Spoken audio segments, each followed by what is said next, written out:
Hello, good morning. May nag-request, ba't di daw tayo magtagalog? Hindi, pagbigyan na natin, no? Dahil may kunti naman tayong kaalaman sa Tagalog, no? So, napunggos na. Ito yung ma-share ko sa inyo, mga kawalwal, no? Huwag kayong magtanim ng ganitong variety. Pangit pala tong variety na to, no? Galaxy Max F1. Oh, nag-yelo na. Galit ako. Huwag kayong magtanim ng ganitong variety. Para pangit kasi itong variety na to.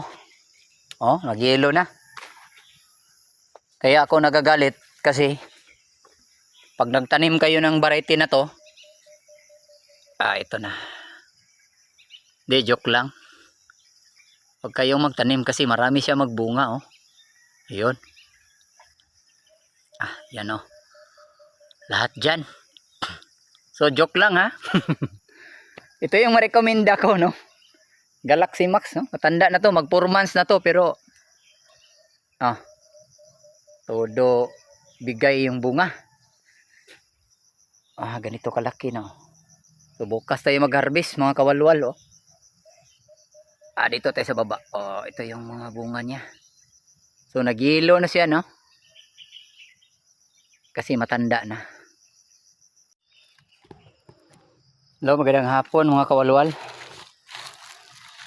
Bumulto na yung ating talong, no. So, ito yung ika-6 harvest sa ating Calixto F1.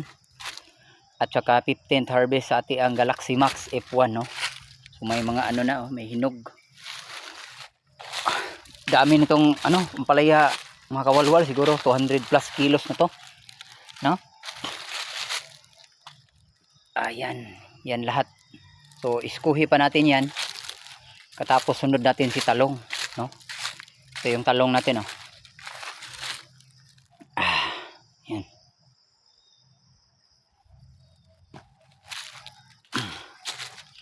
Kaya lang baba yung presyo, pero okay lang. Dami naman ito. Mabawi pa rin, no, sa dami. So, iskuhi muna tayo, mga kawalwal, no.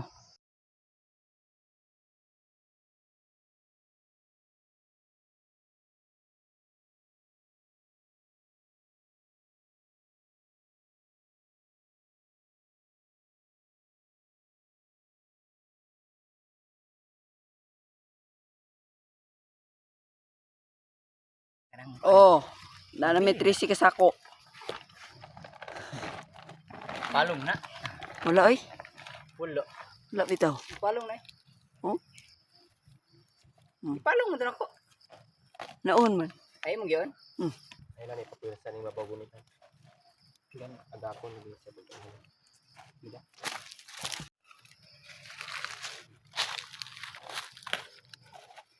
6 ang talong. Unong pod ang palaya. May na lang ni, no, pang binlod.